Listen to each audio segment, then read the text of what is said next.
Hello everyone and welcome back to another TSR track guide. It's round 21. We're in Brazil. We're at the Autodromo José Carlos Pache here in Sao Paulo. 15 hertz make up this beautiful track, which is surely a driver's favorite, but also a fan favorite. Some elevation changes, like you can see on your screen right now. 15 turns, like I said, make up this beautiful circuit. 2 DRS zones. But without further ado, I would say we jump on board with Jonas, who provided this lap. Now, not going too wide on the right hand side, 80 meters is where you want to brake for this final corner, and we will see later on when Jonas is on his actual lap that he will use a lot more track width on the right hand side to actually make the final corner. 6th gear is your choice for the braking zone. Then you will go down to 3rd gear. Can even go down to 2nd gear just for the extra rotation, but quickly up to 4th to avoid the wheel spin. And now through those last turns that are not really turns because you take them full flat, opening the DRS. Now coming up to the line and go as far to right as you can, and we see the 150, the 100, and then we will see the 50 meter board. And the 50 meter board is where you want to brake for this left-hander into the Senna S, which is probably the most famous corner on this track. And yeah, like I said, place your car as far to right as you can. You see that the green is getting a bit darker. That is where the grass starts, so you wanna avoid that, of course. And yeah, go down to 3rd gear. You can even opt for 2nd gear. Hug the inside curb on the left hand side. Let your car roll a bit through this corner. 2nd gear, just to place your car bit more to the left. You can then go up to 4th gear, place your car as far to the left as you can, but because for the second part of the Senna S, this right-hander, you don't want to get a track limit warning in the race or get your lap invalidated in qualifying. So you want to take as much speed through this corner as possible, but not too much, because that would invalidate your time if you're a bit too much over the track limits. So hug the left hand side and now go down, and we see how close it is with track limits here. And now hugging the inside curb once again, full on the power once you got the feeling that you can go full on the power, and hug the inside curb there.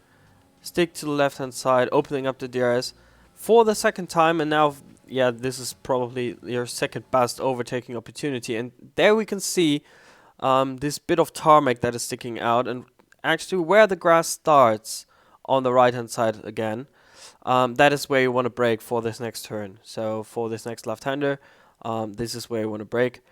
And yeah, probably, like I said, your second best overtaking opportunity, apart from turn 1, obviously, because there the straight is a lot longer. The slipstream effect is a bit bigger there. So you want to brake around there, start braking around where the grass starts once again. Going down to 4th gear, hug the inside curb once again, not let your car go too wide. 5th gear here, and because that could invalidate your time if you go a bit too wide here. Hug the inside curb once again on the left hand side, and now up this hill, and we will see Jonas already turning 303 kph, full on the power, because now there's a uphill right-hander coming in with 2 apexes to take. So we see the first apex already, but the rest basically is a bit of a blind corner. So you want to brake a bit, just a bit of trail braking, go down to 6th gear, taking the first apex, and now hitting the second apex, missing that ever so slightly, which is not the worst thing to do on this occasion, but you can avoid that. That is no problem. But now, really crucial part. You're basically full on the throttle, like we could see on the bottom right. But now, straightening your car once again, because there's a right-hander coming up, and there's no real indicator of where you want to brake for this next right-hander. It's just pure instinct, pure learning curve, where to brake for this next right-hander. You want to be on the curb, be on the apex on the left-hand side. It's a flat curb, so you can do that. You won't lock up unless you slam your brakes way too heavy and just go straight on. But that is not what we are here for. 6th gear, down to second gear and really tight corner, quickly up to third once again. Bit of tray braking just to maximize the speed you can take through this corner. Second gear up to third, and now hugging the inside curb once again. Third gear, going down to second just for the extra rotation. On 2019, for example, it even was a first gear corner if you wanted, just to get a bit more extra rotation in. Now, second gear corner, quickly up to third, up to fourth immediately, so to avoid the wheel spin once again.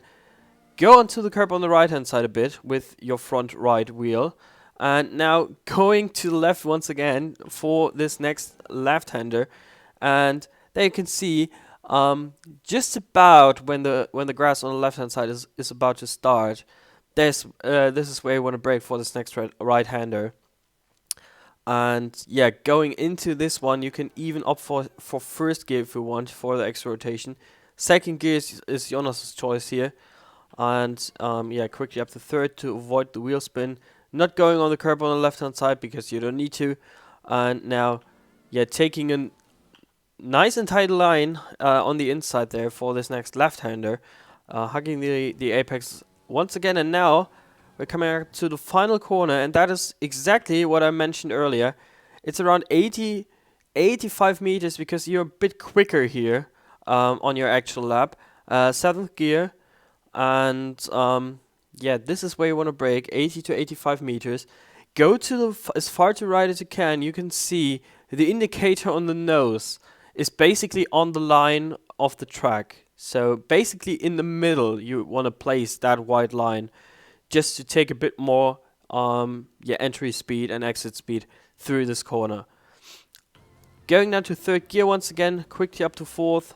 Hitting the apex there on the right hand side, really easy to lose your car, you really have to be aware of that. And now hugging the inside for basically the rest of this lap. And yeah, stay as far to the left as you can, opening up the DRS, coming up to the line, sticking as far to as near to the pits as you can, and it's a 1:06.23 something. I didn't catch that. There's your setup that Jonas used for this lap. That's it from me. I will catch you next week for the final race in Abu Dhabi, and I will leave you alone with Jonas for another spin around Brazil.